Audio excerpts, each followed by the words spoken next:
Yo, this is Steve Bloom, and you're watching Moana Nui Podcast. We'll be starting soon. Don't go anywhere.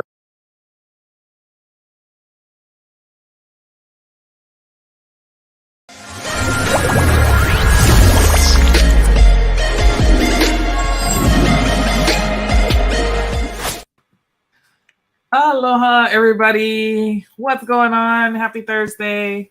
Welcome to the Moana Nui Podcast. Tonight's show, we are talking about Disney's Turning Red. We love our After the Dark series, where we get to talk about some of our favorite movies, the good, the bad, the ugly, all the things on the show tonight. My name is Moana, host and founder of the Moana Nui Podcast. Dana, my usual partner, is covering MomoCon this weekend. So shout out to our Atlanta team as they have fun and cover that event and experience all the awesomeness that's there. So tonight I'm joined by my friend, my sis, my freedom fighter, Cece, Cece the Geek. She's also the CEO and founder of HCB UConn. So yes, welcome, sis. Thank you so much, Moana. I'm always honored to be in your presence and honored to be a part of this podcast tonight. It's a really dope panel. Absolutely. Yeah. I'm really looking forward to it. I know our panelists are backstage being antsy and ready to get this conversation right. and getting the show on the road. But before we do that, I'll make a quick plug. So our children's book series, The Adventures of Nakoa and Nohea, we are in our last 24 hours of our Kickstarter campaign. And this is our coloring and activity book that's a companion for that picture book series. And in celebration of AANHPI month, we just really wanted to bring something fun to the community that families, friends, people of all ages can really enjoy this book. So you can go to the link right there, Moana the author, and that'll take us to your campaign, to take you to our campaign. Sorry, got to get my directions right here. But yeah, so check it out. Ryan is my illustrator. He does amazing art, and I think you all will enjoy it, and we appreciate the support. So thank you for that. I'm going to slide into the background DMs and let Cece take over. She's going to host us tonight and introduce our guests. Take it away, Cece. Thank you, Moana. I appreciate you. And congratulations on meeting your goal for your Kickstarter. I know that's ahead of time too. Yeah, you're killing it. You are killing the Kickstarter game. I was just but hats off to you and shout out to Dana doing her thing at MomoCon this weekend. Yes. Awesome. Yeah. Let's get into it. Righty, sis, you got this. I'm gonna bring our guests up after you do your thing. Okay, appreciate you. All right, so thank you so much once again to Moana and Dana for this opportunity. I'm going to go ahead and introduce the wonderful panel that we have. What's going on? So I'm going to just introduce them, and then I'll actually have them talk a little bit about themselves, what their passion is, and then we'll get right into it with the discussion on Turning Red. So without further ado, it is my honor and privilege to welcome Prince John Leaps, Demarius Newsome, hello. And last but certainly not least, teacher Lizette Lewis. What's going on? Hi. Ooh, I'm sorry. What up? No worries. Maybe turn your speaker. It might be me because I'm real loud. I might have to turn my speaker down some. Turn your speaker down a little bit. Might be feedback. But we're going to get through this. And I'm so honored to be in everyone's presence here. So I want to give you guys a chance to talk a little bit about who you are, what your maybe a little, let's say we'll do icebreaker. Who are you? What is your passion? And what is your number one fandom? If you can only choose one for the rest of your life, what is it? And it doesn't have to be like, it can be a category. Like if it's anime, like anime is the one thing that like you die by this, you know what I'm saying? It doesn't have to be one show. So who are you? What is your passion? And then what's your number one fandom? We'll start with Prince John. Okay, not a problem. I figured that was gonna happen since I popped up first anyway. Yes. All right. Hi everyone. My name is Prince John. Pronouns are they, them, they, them. Some interchange of that. I am a social media enthusiast. I freelance for some strategy consulting. I am an up and coming beauty influencer. Stay tuned for that. Come on now. Follow me on my ads everywhere. Stay tuned. My passion in life is that my gender is chaos. I could probably write a whole dissertation on the things that I love talking about identity and gender information, and it's a real deep dive. And if anyone knows me for longer than maybe 10 seconds, it's gonna come up in some point. It's just, as you can see right now, you see how I'm talking. Right. Anyway, now the doozy question: fandoms. I'm gonna pick one, just one. Not like a tie, but I can't pick a tie. It has to be just one. I mean, if you want some help on that one, since we stuck together for life here, if you choose one that I would also choose, and vice versa, so you can keep them both. Collectively, yes, that would be accurate. I'm gonna say, and hopefully my twins' Wi-Fi is on. My probably biggest fandom is I'm gonna say anime and manga and that whole thing. You know, I have the Crunchyroll thing. It's just a thing. I like engaging in that. I like talking about it. I like being about it, and that's my thing. And is that including but not limited to any and all influences and inspirations and everything else? 110%. If there is a 7 degrees of separation, it's probably in my fandom. That's fair. I know y'all simpatico. It's adorable. All right. Well, I'll have since the twin number one went, I'll have twin Demarius go next. Well, hey everyone, my name is Demarius. Long A's and Latin pronunciations. Okay, Demarius. Yes. Duly noted. Appreciate it. Yes, exactly, Marcus. Wonder Twin powers activate. Wow. So like I said, everyone, my name is Demarius Newsome. For those of you who engage with me on social media, I have a plethora of interests and a lot of things that I talk about and discuss. But I'd say my number one passion, especially as I'm growing in different things that I'm doing, is a lot of social justice, social engagement, mainly just in the questioning and the approaching of the different systems and institutions that we have, whether it's from a government perspective, a legal perspective, as I am an attorney, whether it's from a church perspective, as I'm an active member in my church, as well as I'm also a deacon in a wide variety of other ministries and everything else, and really just taking a look at the systems that we have, seeing where they work and improving them, and then bringing attention to where they are not working to then try to force that change the best that I can, whatever I can do, even if it's a matter of just engaging the proper conversations to be able to move things forward. As it goes for my number one fandom, the reason why I asked my twin the follow-up question about the influences, because in addition to the animes, I'm like, okay, what about the anime-inspired shows and everything else? First two pop in my head are Code Lyoko and Avatar: The Last Airbender. Those are our jams. Because I thought about the Boondocks. That was my first thought. Also the Boondocks. Just like Twin said, if it's within 7 degrees of separation, it's a part of the fandom. So we're gonna keep it. Fair so then my follow-up fandom then would then also be Disney. Love Disney.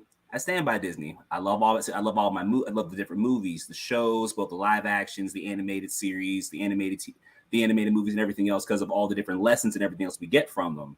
And it's very, very telling how our entire generation is like, okay, we grew up with this movie, then we revisit the same movie 20 years later, we're like, yeah, it still rings true after all this time, and now I have a deeper understanding. So, plus, I mean, music and everything else is always fantastic. Can't beat it. That's fair. Shoot, I thought Demarius was gonna claim friends. I feel like, JD, are you here to stir the pot? Because I feel like you stirred the pot in the last one. But I digress. Lizette, why don't you tell us about yourself? Who are you? What is your passion? And what is your number one fandom? All right. So can you hear me fine? Yes, we can hear you. Okay. I'm gonna leave it as is. Hi, my name is Lizette Lewis. My number one passion in life is teaching. I am a teacher. I'm a special education teacher, grade 11. I teach ELA, social studies, and I've been teaching chemistry this year. We're doing transmutations this week, so I've been trying to, give an arm and a leg so I can bring back somebody from the dead. But I'm not supposed to. Anyway, I'm also into fitness. I'm also a certified Zumba instructor, personal trainer. I'm a mom to a child on the autism spectrum. He's 10 years old. He thinks he's a man. He's not. I have to keep telling him that on a daily basis. Anything else about me? Oh, I'm a cosplayer. Duh. Today makes my 16th year anniversary of cosplay. So I just put that up. I'm 43. I'm old. I would say my number one passion, of course, would definitely be anime. But if I got to pick one out of all the animes, of course, it's the one that pretty much ruled most of my life, which is Sailor Moon. So much so that I have it tattooed on my back. Without Sailor Moon, I pretty much wouldn't be the fantasy girl that I am right now, and why I'm also all things beautiful and magical, and it keeps me young in spirit. Although I have my Deku, My Hero Academia graduation cap hanging up behind me. That's not the point is, it's Sailor Moon for life. Fair. Sailor Moon is the gateway drug for many. Indeed. Even though my first anime was Speed Racer, but I didn't know it was an anime, so that doesn't count.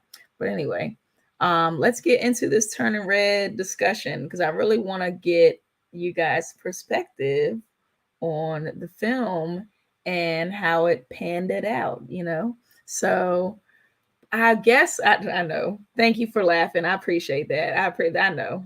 Thank you so much. But I want to start from the 30,000, I guess, view in terms of what were your overall thoughts on the film? And then we can kind of go down and pick it apart bit by bit. Lizette, I see your hand, so I know you're itching to give your bit on this. Go ahead. I watched the first moment it came out when I found out it was based in the early 2000s. And it's talking about, even though I was out of high school by then, I was in college. Also, it was talking about boy bands and everything like that. I was like, oh, I'm totally into it. And then when I saw the animation style, it was very influence heavy by anime. I was like, oh, I'm down. Overall, my first thought about it, I loved it. I loved it very much so. Of course, I have no Asian in my family, but of course, I can relate to the story, coming of age, turning of age, and having an overbearing mother who will not let you grow up. So eventually, you have to let loose your emotions. I wasn't prepared for the part where she becomes a woman and the mother was prepared and my son turns to me and says, hey, what's pads? So now great, I have to have this whole discussion. And you know what, I'm glad. Canada has always been known for having those conversations about womanly ways in their shows, which I totally love from head to toe. So I love the fact that they turning Panda. Not only was it about coming of age and puberty and everything like that, but also talking about emotions and everything like that. So first impressions, I loved it. I love the music. I mean, so much so I downloaded it. I wish Four Town was a real band. I love the little Asian girl, the little Korean girl. She was my favorite. She's down for anything. The way she was playing dodgeball was she was so serious with the dodgeball. She's so serious. I loved her. I loved her. And war. Right. But Mei is definitely, I understand where Homegirl was coming from. Sometimes you gotta let loose the bear, let loose the panda, and let mom know, hey, I'm growing up, and there's nothing you can do and deal with it. I kind of wish I had repaired the damage with my mother. Fortunately, my mother's no longer with me. But every time I watch, I think this age of Disney movies is dealing with family trauma because mothers can be villains too. That's my first take. That's fair. Any takers between the twins? Go ahead. I think that overarchingly, it hit close to home because I'm gonna just actually, since I know he's in here and reading the comments, little brother, but it hit close to home. And a lot of the emotions that Mei is feeling, a lot of the expectations, the pressure, which is ironic considering the last After Dark, all three of us were at. It's almost a copy and paste for me in my life, and I had my panda moments several times, and it just like I appreciate that kid movies, quote unquote, nowadays are tackling real problems and not in like a Bambi, my mom passed away situation or something like that, but like these are actual real every day. They may not be catastrophic, but they still have things, spiritual, mental trauma, harm. And how do we navigate that while we are still respecting our elders and our parents and honoring our cultural relationship and heritage? And just 10 to 10 gold stars, 5 out of 5, all of the above. I'm in love with this movie and I've seen it so many times. Well, good. I'm glad to know that you guys have seen it multiple times, because I know that your perspective can change as you watch a film, the first time versus seeing it multiple times. So I'm glad that you all had that perspective. So Demarius, I feel like I should be like, Demarius, Lord of, I don't know, Brooklyn or wherever you're, Lord of Washington. Don't gas. At yourself. Lord Demarius, please.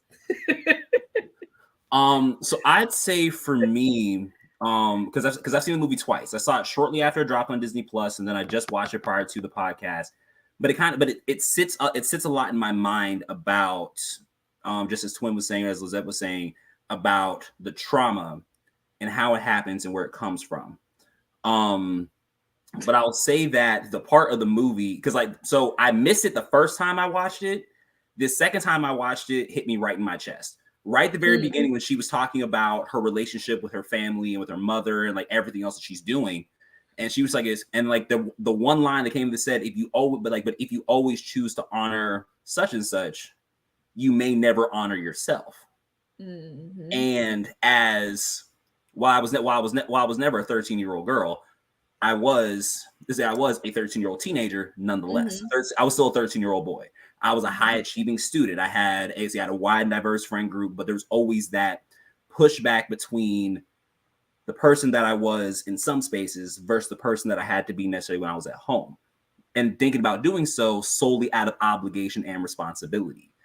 And just as Twin was also saying the last time we were discussing Encanto, to me it kind of seems like Mei, Isabella, and Ming are all three different versions of the same person dealing with some degree of generational trauma. And when they then choose, when they choose or otherwise have the opportunity to be able to properly embrace it, and then what happens whenever it lasts for too long. And I'll definitely say that this film was another one that kind of helped make me sit down with myself and be like, so where are you choosing to honor your obligations, and where are you choosing to honor yourself, and where does that most matter? But the point that's even greater above that is the beauty and power of friendship. Because the entire time, the first time I was watching this movie, I immediately went back to my high school squad that we've all been friends since middle school. I'm like, I really appreciate you guys as my friends, because I can always know that you guys are gonna be there. But the second time around as I watched it, I was like, sometimes those really, really good friendships, or those people who see you as you are versus the person they want you to be, then brings out the best in you in spite of your flaws. That's real. You just sitting here writing down questions. Go ahead, share it, because I want to give you guys space to just talk.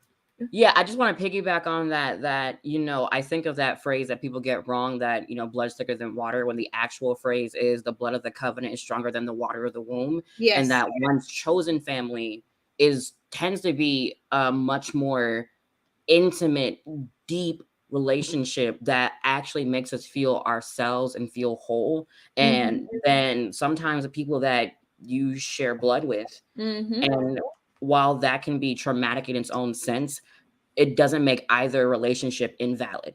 Like, both are important and both are things that are necessary to be whole, but it doesn't mean that you have to sacrifice one or the other to appease, you know, something. Who was muting? Sorry. My bad. But yeah, and so just picking back on that, I think about how me and Twin are, and like when we met our freshman year of college at Hampton University, and Yes, how, HBCU. yeah, 10 out of 10, you know. And I think about, you know, my experiences of being in a band sorority, and I think about being in my experiences of being in a music fraternity, the things I've experienced even in my career. Each of those relationships are different, but the person that I am in each of those situations honors. Thank you, Marcus. Lord, Thank you. don't say that, because I went to grad school at Howard, so I don't really, you know, I'll let it go. I will say, if your sheepskin does not say Howard or Hampton, this is not an argument for you. I'm going to say that. This is an in-house problem. But anyway, moving on. Honoring yourself is a multifaceted thing. And as someone whose passion is gender and identity and whatever, you first have to have that self-awareness, like Mei needed to at the very end. Like, she was it was literally at the very end when they were getting ready to pull it away from her, where she was like, no, this is who I am. This is a part of me. And regardless of whether or not you appreciate it, I appreciate it.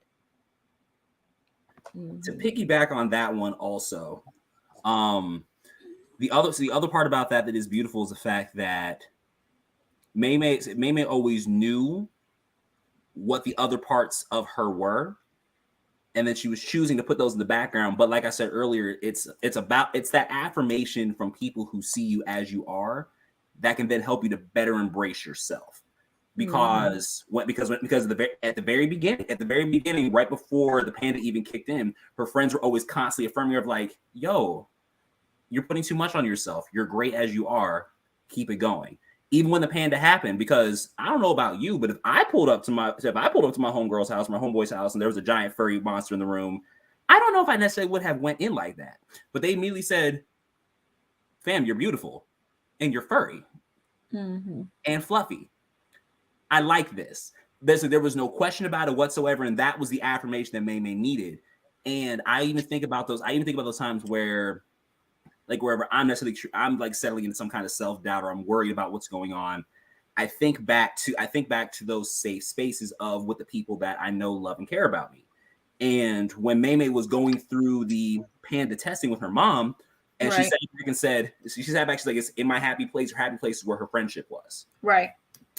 And then that was always going to necessarily be her anchor. And I can always say, and this is going to be a shout out, I'm going to call you all by name. This is going to be a shout out to Tyler, Doug, Jimmy, Mary, Susanna, and Josie. Like, you 8, same as you 7, and the 8 of us as we've been respectively from between either 1999 or 2003 or 2004, 2005, or 2007 have been a huge part in helping me to be the person that I am.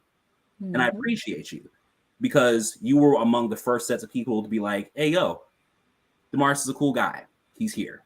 And it doesn't matter anything else, because I care about his friendship and I care about him. So that's what I'm always going to operate as. And that is such a huge core of that movie, because then it helps to show how you can then cultivate that same kind of love and respect for other relationships that you have, just as Mei was eventually able to do and have a much more sincere relationship with her mom. Mm-hmm. Go ahead, Lizette. I think it's so cute that you're a teacher and you raise your hand all the time. I can't help it, and I apologize for being a year and a half in quarantine and remote learning. I gotta raise my hand, but to also interject what Demarius said in regards to, like, my friends being my censor, being who I was, like, growing up. When I was going through the changes in life, my mother didn't believe me. My mother refused to believe that I was going through the change, right? I was a late bloomer. She didn't believe me. But my neighborhood friends had to come together. I'm like, your daughter got her period. Give her some pads. No one believed me, and they really truly, my friends growing up, my next door neighbor I call my brother. My son is named after him. Like his middle name is my next door neighbor's name, right? His name is Christopher. Friend since we were in diapers, right? He was my rock. He is pretty much one to help me get through most of my teenage years. My best friend, unfortunately, she passed away when I turned 20, right? She had an instant heart attack, blood clot, right? In 1999. Never forget that. Wasn't for her, I wouldn't have even known what is this? What is happening to me? I was playing out in the street, like, what the hell is happening? TMI moment. I'm sorry, guys. But point being, my friends were my rocks. They were my centers. Without them, I wouldn't be where I'm at right now. When I got kicked out the house, who was there for me but my friends? My friends took me in, helped me get myself together. And if it was for them, I don't think I would even be in a situation that I am right now. So I have to say, without them, I don't think I would be where I'm at, or I'd probably be 6 feet under. So I definitely want to say they're definitely, my friends were definitely my center, my rocks, and still are to this day. Go ahead, Prince John.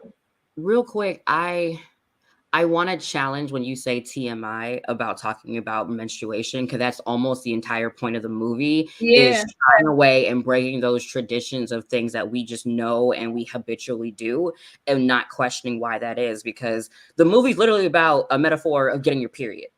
Right. And as a non-woman who gets their period, I talk about, like, yeah, I'm on the rag, or like I use colloquialisms because I'd be out and about, but like it's not TMI.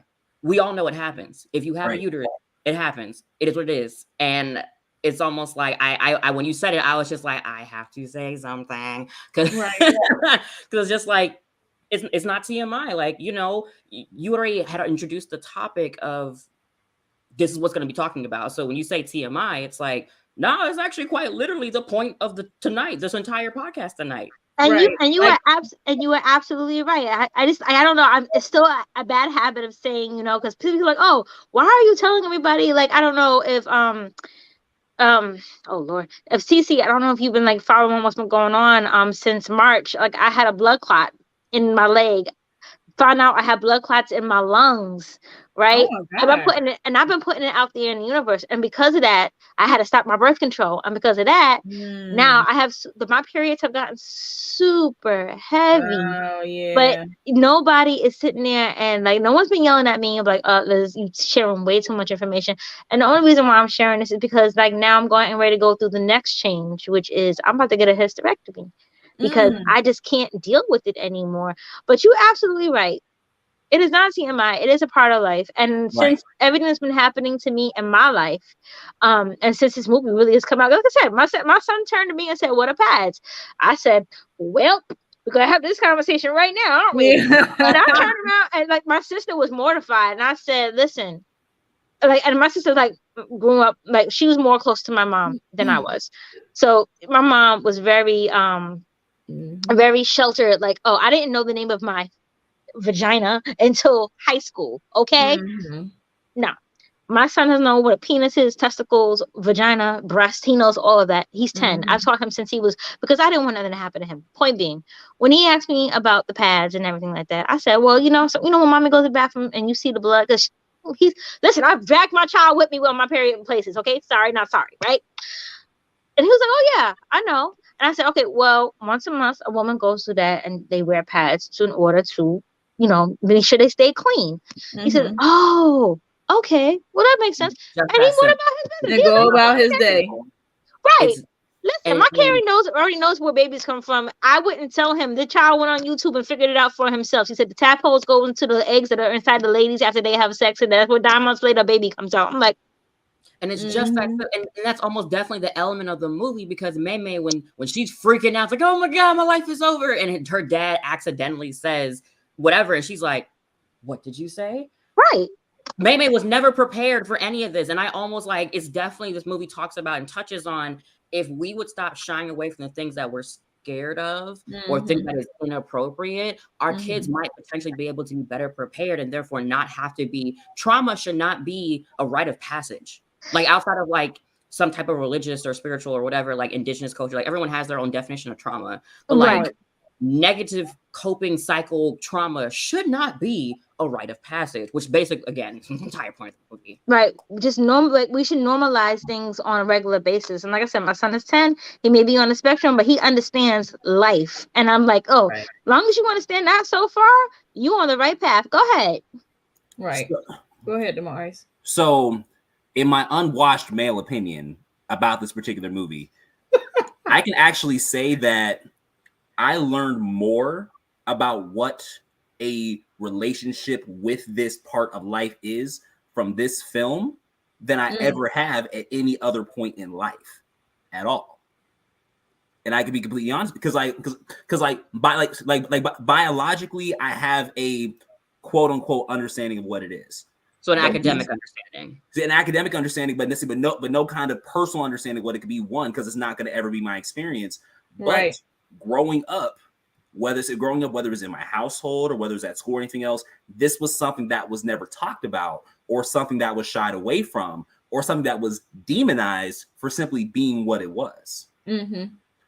And I can honestly say that as I've grown and as I tried to learn, as I tried to better understand, this movie is going to make these kind of conversations much more normalized, yes, and much less awkward and much less weird, because we shouldn't be trying to demonize or otherwise shy away from that which happens naturally, right, or that which is a literal part of the process for the reason why any of us are here in the first place. Why are we shying away from it?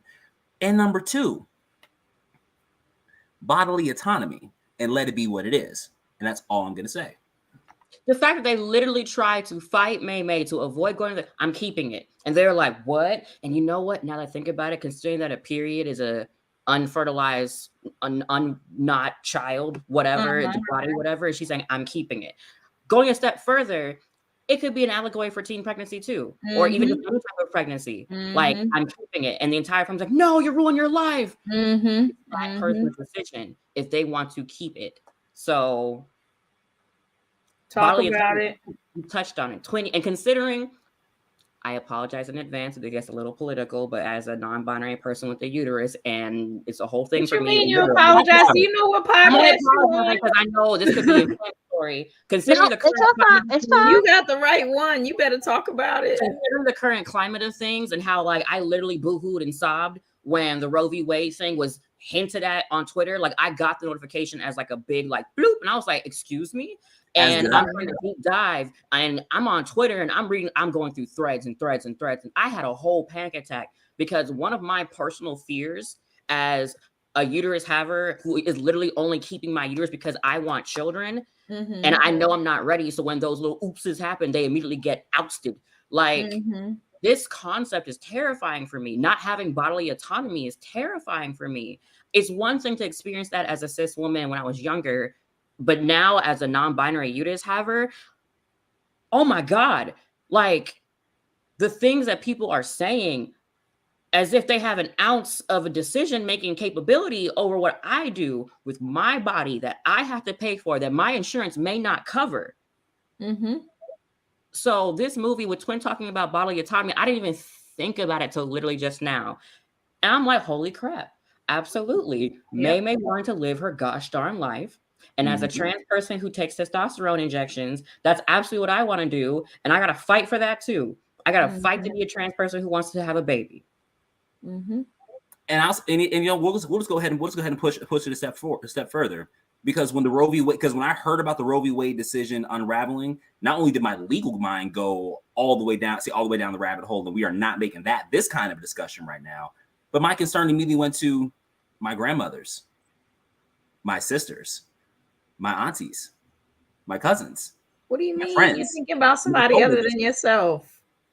Because I'm just over here like, because I'm just like, why exactly are people having an opinion about something with which they will never have the full experience of, nor will they ever fully educate themselves to properly even have a possible qualified opinion on in the matter in the first place? And finally, above all else, I'm not here to pass a moral judgment. Why? Because all of your morals, all your moral decisions are between you and God. That is where it's going to be. And since you are over there and God's up here and y'all like this, and I'm over here in my lane, I have no opinion about what's going on between the two of you here. Why? I didn't bring you here. I did not give the life to you whatsoever by any means, shape, or form. And it's not my responsibility to dictate your choices. Therefore, I respect your right to choose for yourself how you want to live your life. Why? Because that is the fundamental history and tradition of the nation, for everyone to have life, liberty, and the pursuit of happiness. I stay out the equation when it doesn't bother me. Because just like I said earlier, liberty is the freedom to choose to do what you want, but citizenship is the discretion to do so without infringing upon anybody else to do the same. That's when it is okay. You know, twin, absolutely. Because I mean, there's 3 ways to stay: in your lane, over there, and out of my business. And I shouldn't be supporting any kind of system that goes against you being able to make the proper choices for yourself. Especially when I have no interest or say in the matter whatsoever.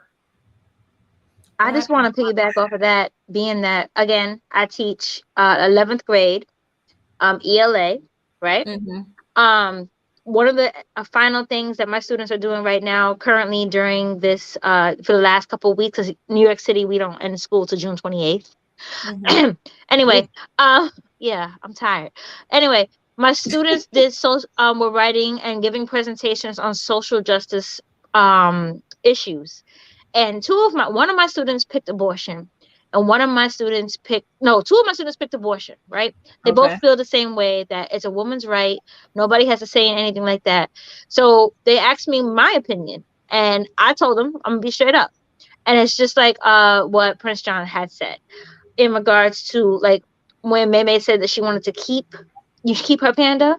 At 17, I didn't have a choice. I was talked out of keeping my panda, aka I got pregnant at 17. Okay. And I told my kids I had an abortion.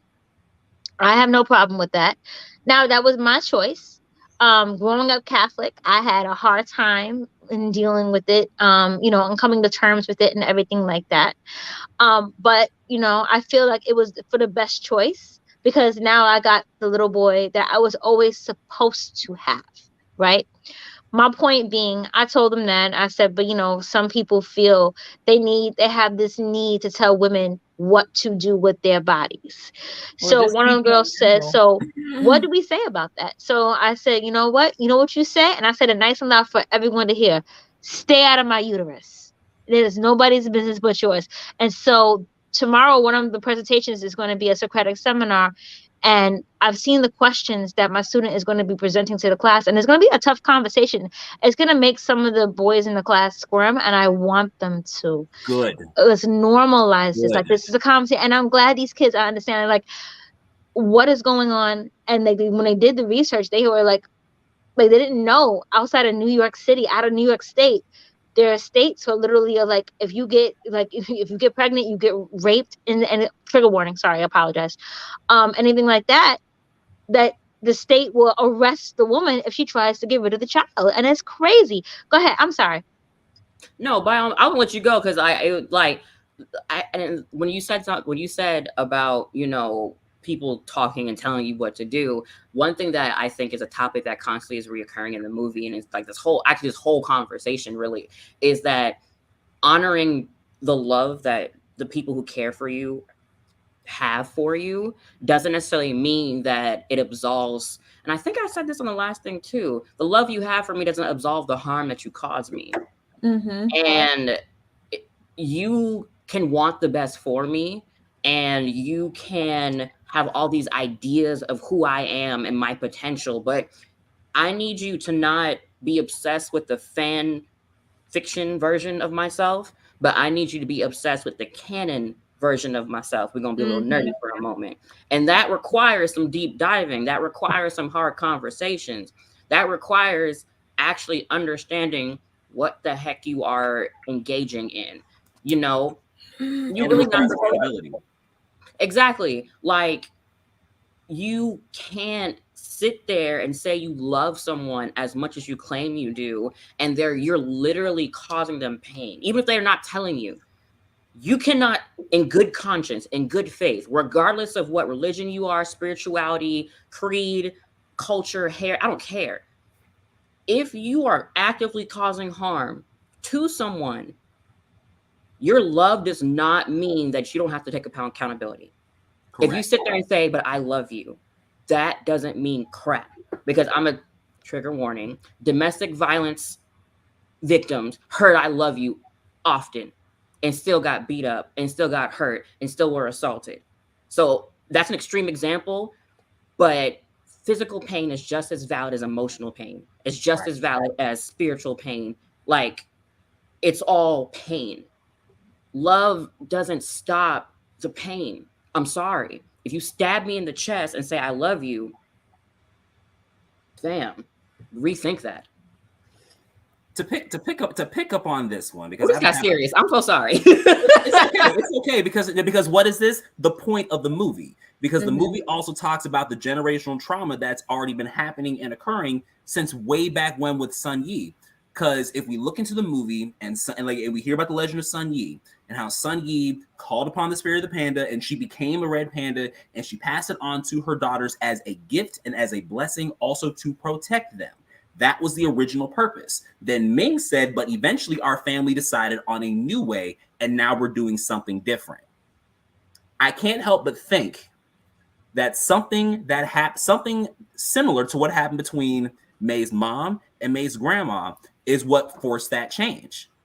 Because otherwise, it would not have occurred. And then when Mei decided to stand against that and say, wait a minute, there's nothing wrong with this, that is what caused the rift and the problem. Because everyone was worried about the negatives of what would happen, but rather than seeing the beauty for what it necessarily could be. And just as Twin was saying, people can love you all that they want, whether it is your friends, whether it is your very close friends, whether it is your significant other, whether it is your family. Do they love you, or are they just saying that? So real quick, what I will say is sometimes, there's some sets of people who don't really love you at all, and it's only to suit their own purpose. They're over there. I'm specifically talking about those over here in which we know in our heart of hearts that their love is trying to be genuine. And they may be doing the very best that they can with what they got. Yeah. And you can always see the intent behind every single action. You can always see it. And as well as seeing the intent, you can also see the framework from which it was forged. You can see the thoughts that are in the head, and you can see the feelings that are in the heart. Because out of the abundance of the heart, the mouth speaks. And as a man or woman speaking in their heart, so are they. All three of these things have to work in tandem. But that doesn't mean that just because they should just be like, it's like, no, I do love you dearly and I'm doing my best. Yes, I understand that. But this is the harm that was caused. I recognize what you're saying, but I need your accountability for the harm that was caused. Otherwise, we cannot move forward. That is what is necessary. And we saw that was the conversation with Ming's mom, and Ming's grandma in the bamboo forest. Right. Because when Ming came to her mom and said, I apologize for X, Y, and Z, and her mom said, you don't have to apologize. You are my daughter. They came to that understanding of we were doing the best that we could and we got it wrong. And we recognize the fact that we got it wrong and we are going to do better moving forward. Ming and Mei at the mirror. When she said, the further you go, the prouder I'll be, and let Ming make her own decision. That was her recognition of, I loved you the best that I could. And I will continue to love you the best that I can. I'm going to do better now. And it's okay that you choose what you want because I see you as you are and not the person that I want you to be. And I want you to be who you are over here. If you want to back it on up to Encanto real quick, because it's my jam. When Mirabel and Abuela Alma met at the river, they both recognized that they were doing their best of what they could. But Mirabel held Abuela responsible for the harm that she caused, was willing to forgive and reconcile and to move forward. But that accountability had to be taken. So regardless of the relationships and everything else with the love, because we understand that love love can cover a multitude of sin. It still does. However, the forgiveness and the reconciliation and the moving forward can only come by means of accountability. Accountability. First of all, can I just, before you go, Prince John, I just want to say how much I love how like all of your occupations are showing up in this conversation. Like we got Lizette with the whiteboard, adding the commentary with the white, raising the hand, politely waiting. Prince John's coming in with the taglines and like the campaign ads that we could like all get. We just put it on a billboard. Like, look, what'd you say earlier? Something about the love you had for me doesn't absolve the harm you caused. So I was like, okay, let me go ahead with these little billboard taglines, quotes up in here. And then we got Demarius like literally pleading a case. Like there is a jury on YouTube right now, and we are about to deliberate the outcome of Turning Red. So but please go ahead. I'm just loving this conversation. No, you're fine. I mean, that means we're where we need to be. But like I taking it a bit back to what Twin was saying about, back from Sun Yi and how she passed it on to her daughters as a blessing.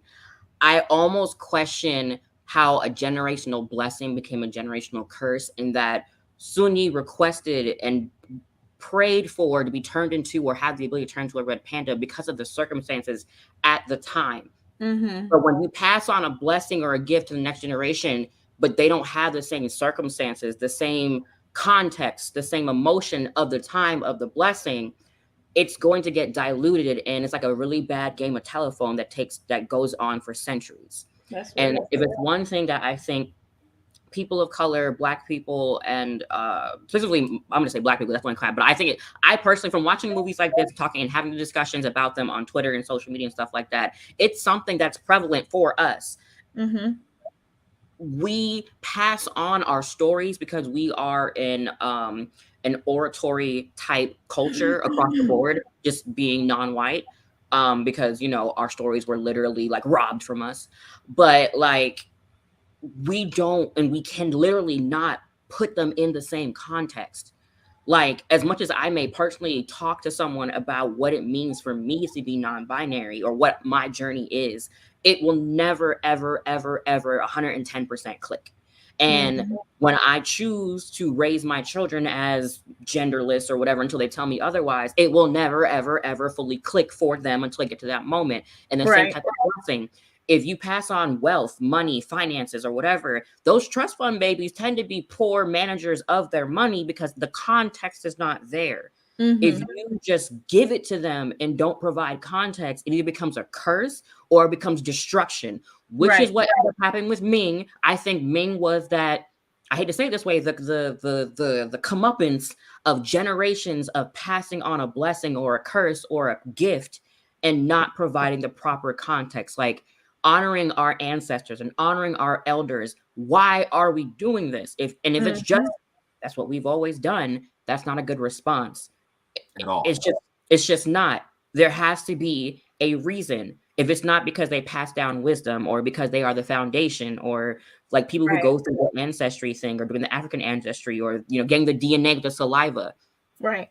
Knowing the academic story is one thing. And what Demarius said earlier about menstruation, having an academic answer is okay. We literally saw throughout the movie. They live at the temple. They constantly are giving the story, but they don't truly know what Sun Yi was experiencing. And Mei Mei didn't know until the literal very end, where she says, "I'm not going to regret this, am I?" And Sun Yi smiles and grabs her up in a true ancestral hug, and her ancestral language. It puts it together. Look at the movie Black Panther and look at how we honor our ancestors and we watch our ancestors hug us and hold us close. And so he did. I know different cultures have their own thing where they touch noses. You finally understand after generations of watching my daughters, my granddaughters, my great granddaughters get it wrong. You finally see from my perspective how this is a gift and a blessing. Oh, we haven't church in here. And let's pick up on this one a little bit right quick, because it's also not just about just knowing it, but also understanding it and appreciating it from the position that we're in. Because you always see the tweet floating around where it's like, oh, I was having a conversation with my parents or conversation with my grandparents about the way the world is going. It's like, oh, you should be able to make enough to do X, Y, and Z. You gave us rules for a world that no longer exists. Rather than giving us, but what needs to be passed on is the appreciation for what those rules are able to dictate, and then moving towards how to then adjust it to the rest of your world. because that is then how you become yourself. Otherwise, you just become a damaged version of where you came from. In addition, not only with the passing on the trauma, so let's talk, because especially in the Black community, we always hear the whole respect your elders and don't question me, right? But then sometimes what happens is your elders will hold on to whatever their stories and their traumas are, and then maybe not recognize that they had passed them on until 2 or 3 or 4 generations down the line. Right. And you have to sit back and look back and say, wow, had I recognized what my trauma was, maybe I would not have caused that damage. Right. Because clearly I can see the damage because it's sitting right here in front of me. And it needs to be corrected. And that can only happen by what? Recognizing your trauma, open communication, and taking accountability for what was done. Because we can recognize that you were doing the best that you could with what you had, but that doesn't absolve you from the wrong that then also comes. Because you always hear the phrase, the path to hell is paved with good intentions. Yeah. Your intentions are good, but the actions may dictate something different. You may have been trying to do the best that you could, but you still ended up passing on trauma. You may have been trying to avoid the trauma that you experienced, much like Ming did with her mother, and subsequently pass on the correspondent trauma to the next generation in front of you and be confused as to why it's happening. Right. Go ahead, Liz. I want to give a chance for you guys to get final thoughts because we pretty much got like 5 minutes. I want to piggyback off of what you were saying, as you know, really as someone who comes from a line of trauma, you know, growing old school. My parents, you know, my mother and father believed in beating a child, you know, and everything like that. It got passed down to me. It stops with me. So was the alcoholism. So does the not addressing the mental issues. I'm in therapy. I make sure that even though my son, if he does wrong, I have a conversation with him. I apologize to my son. Something that parents don't do. They don't apologize anymore. I have open and honest conversations with my child. If he asks me a question on why, like he asked me like, why did I leave his dad? I told him, I was like, you saw we were fighting. We weren't working out too well, you know, X, Y, and Z. I'm going to be open and I'm going to be honest. Why are we hiding things and not having conversations with our children so they have a better understanding of what's going on? Regardless of what my child has been labeled, my child understands what is going on because it's going to end with me. And that's what I feel like with this movie and why I connected with it. Like, you know, I watched it with my sister, you know, who, again, was very close to our mother. I was not close because my mother did not beat her as much as she didn't beat her at all.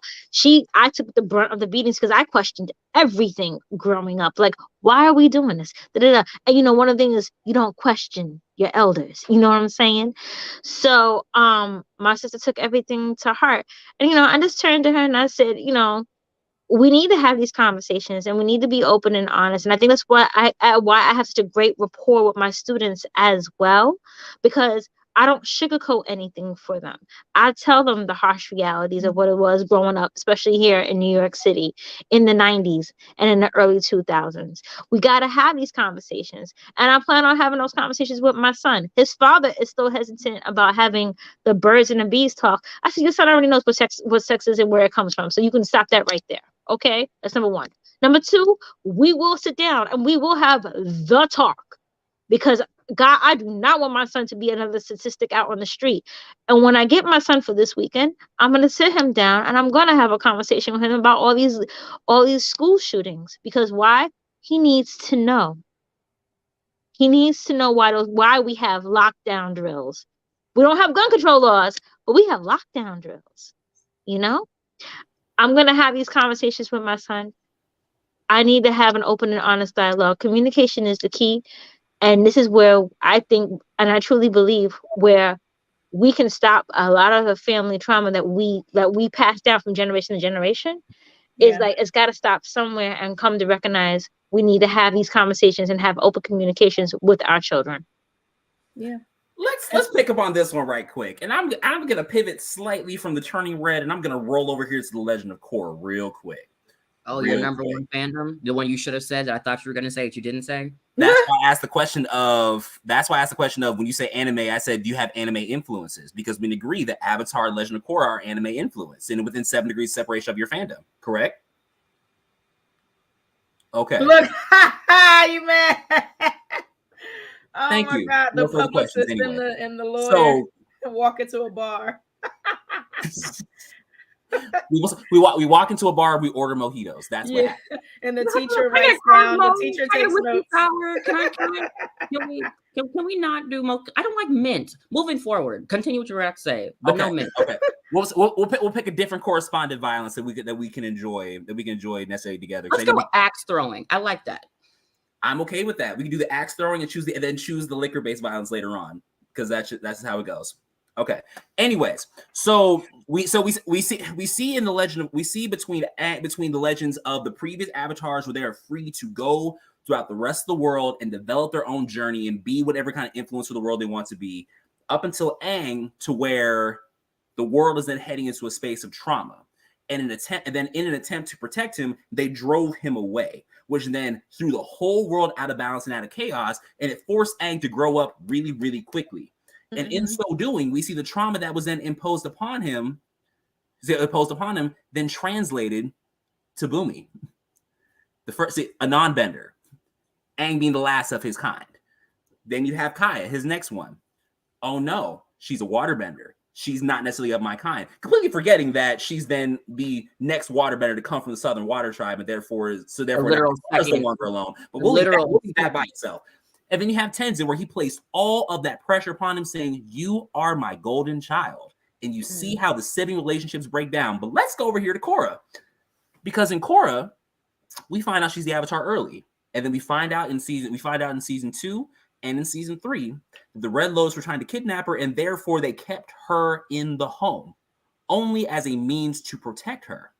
And what ended up happening was she then was incapable of handling the regular villains across the rest of the day because she lacked the context. And had she had the opportunity to travel the world and to learn about everything else, she may have been better equipped. Not saying that she didn't eventually arise to be the best avatar that she could and ultimately become a better version of herself, but a lot of her trauma could have also been avoided by the proper structuring within the home.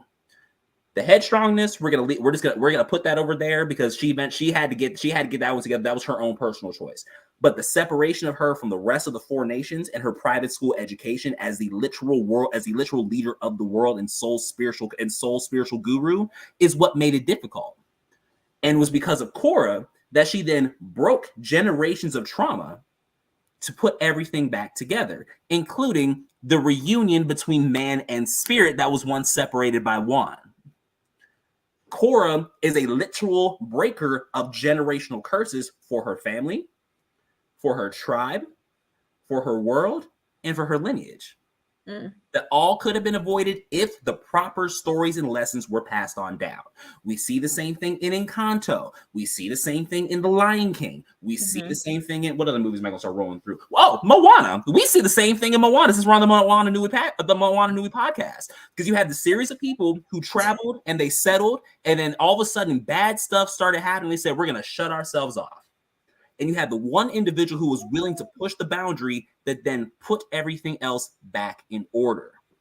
We now see with Ming, she was able to restore the trauma of generations upon generations and restore the gift that Sun Yi really meant for it to be. Sun Yi intended the gift for it to be a blessing and a protection, but she was the defender of all red pandas. Which to me says, if she was a defender of which to me says, if she was a defender of red pandas, she must have had an affinity for red pandas in the first place, if that was the thing that she asked for. Right. Because she saw something beautiful in it, and that's what she wanted to pass on along. Mei was finally able to see the beauty in the panda, and that's why her and Sun Yi were able to then link. So now from Mei, whatever else that looks like, that trauma is now going to heal because she broke that cycle. Because someone was willing to finally have a conversation about really what was going on. The lesson that the rest of us take is to then have those conversations about what those traumas look like. Because I can definitely say when I go to work, I tell different aspects of my story. I talk to my coworkers about what's going on, because it helps to put the context in about the decisions that I make. Because every decision is based in a story, but if you don't know the story, you're not going to comprehend the decision. Absolutely. Preach. Right. Context is everything. Once when that hashtag historical context matters was trending, I was all about that because that's like sociology and history is my background. So that's why I'm enjoying this conversation so much because it's like peak people watching for a social scientist. But I'm loving every bit of it. It's every bit as brilliant as it is entertaining. Fact. My undergrad is also in history too. Okay. We got history up in here. All right, cool. Well, actually, I have really enjoyed this very thoughtful breakdown of like, even when you said, Demarius, about like the breakdown of whether or not Mei wanted to keep the panda and how that translates to bodily autonomy. That was really powerful to me. I just want to give you guys the opportunity to share any final thoughts you may have on the film, and then also give you guys a chance to shout out your socials and what projects you may have going on so folks can continue to follow you and stay tuned until the next episode where you guys will be on, because I know Moana and Dana are going to want to have you back. I already know that's the case. So, but yeah, by all means, go for it. Final thoughts. Like Jerry Springer. My final thought is that movies like this and Encanto and this new generation of movies, I think, are really important, not just for us late millennials, early Gen Zers or whatever, Zoomers, I guess is the term now. I think it's important just for everyone of all ages to be able to get that by proxy vindication. Oh, it's not just me, because we're all having these same experiences and having the same stories. Almost some of it's not, it may not be copy and paste, but it's very much, we're all going through the same things. And I appreciate and I look forward to seeing each and every one continue to come out and continue to tackle the stories that we're all avoiding to tell. And for me, my socials are right there at Prince John, PRYNZJON, on Instagram, Twitter, TikTok. I'm on them all.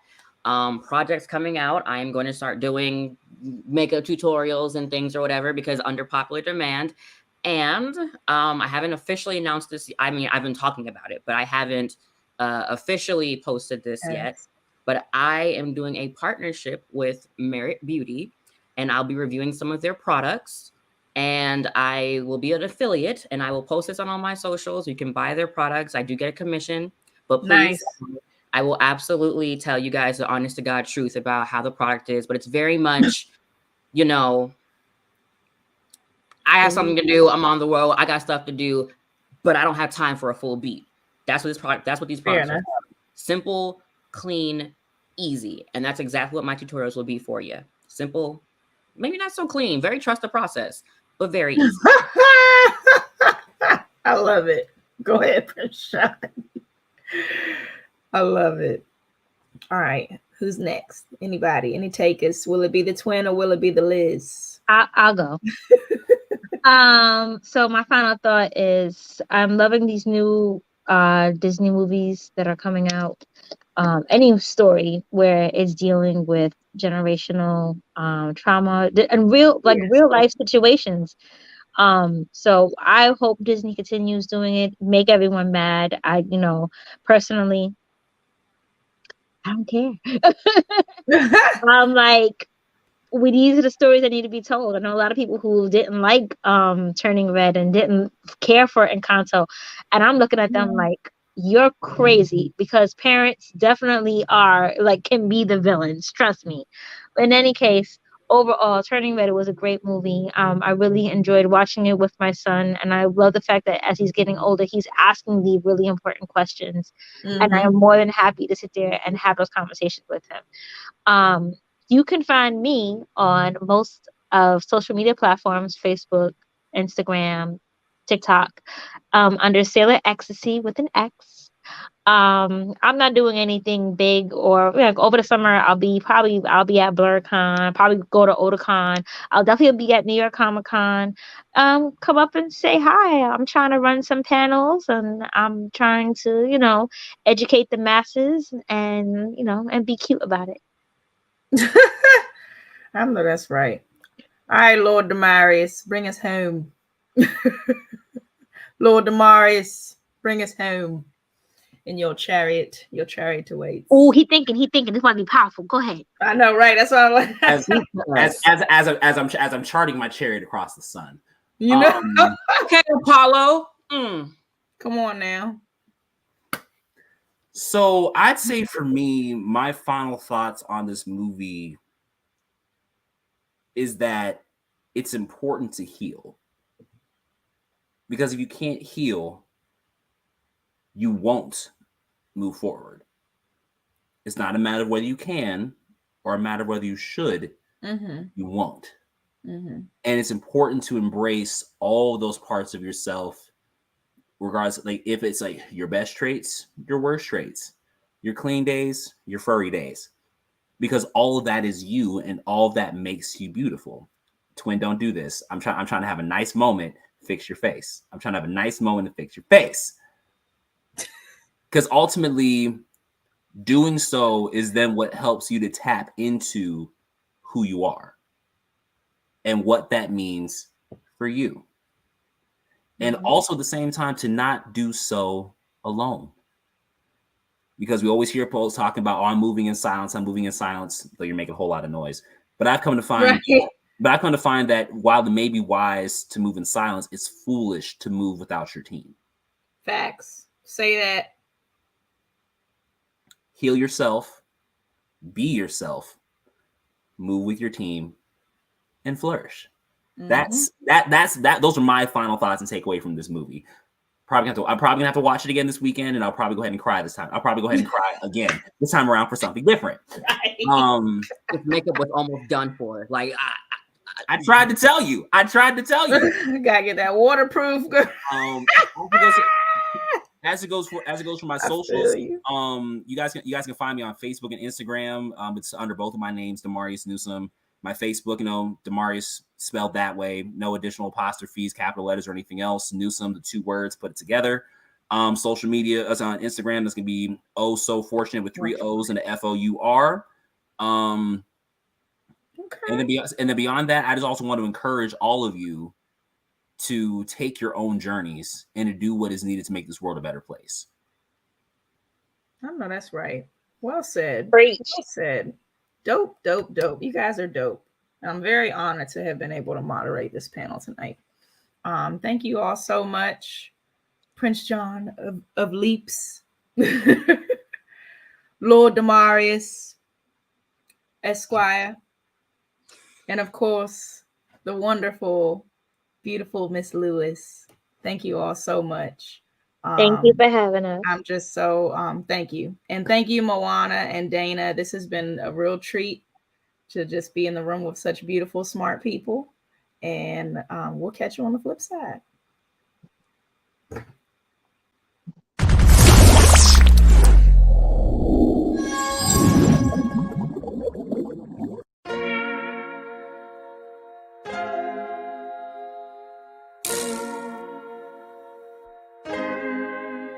So many stories left to tell, even if we have to ourselves. Can't keep history on the shelf. If they won't tell it, we will. If this the land of the free, it was a freedom then. When they annexed Hawaii and called it cedar lands, without any type of payment and no signing off. Called themselves the Republic in 1894. 1.2 million acres overtaken from the native Hawaiians. When they resisted, the West retaliated in violence and erasure. The Hawaiian language is banned as part of colonialism's plan to expand, yeah.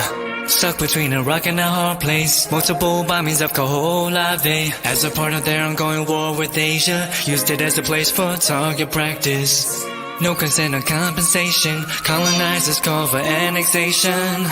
No regard for all the locals. School will never let you know. So many stories left to tell, even if we have to ourselves. Can't keep history on the shelf. If we won't tell it, we will. Too many stories left to tell, even if we have to ourselves. Can't keep history on the shelf. If we won't tell it, we will. We will. So if we put Hawaii in a perspective, well, Black and Asian history is interconnected. Considering the fight with the Pacific, then and of course, versus Asia, he was treated as a middleman for war, but didn't let the Western colorism run its course, cause dark skin was a sign of dignity to core. The land was taken in the name of capitalism, when prior to it was an actual kingdom. Clap back at the system. Stuck between a rock and a hard place, multiple bombings of Kaho'olawe, as a part of their ongoing war with Asia, used it as a place for target practice.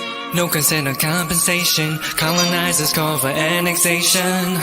The work out for all the locals, school will never let you know. So many stories left to tell, even if we have to ourselves. Can keep history on the shelf, if we won't tell it we will. Too many stories left to tell, even if we have to ourselves. Can keep history on the shelf, if we won't tell it we will. So many stories left to tell, even if we have to ourselves. Can keep history on the shelf, if we won't tell it we will. Too many stories left to tell, even if we have to ourselves. Can keep history on the shelf, if we won't tell it we will. We will.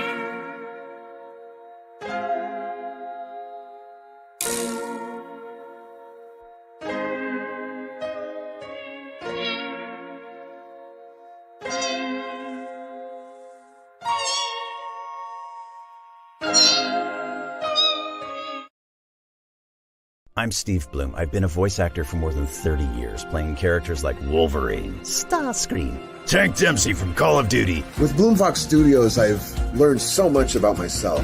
Learning to breathe, to no fear, to getting ugly in front of the mic. One of the biggest changes I've noticed, at least for me, is how much my confidence level has gone up. I've done an Eastern European video game, an e-commerce commercial, a documentary. If you're thinking about getting into voiceover, just do it.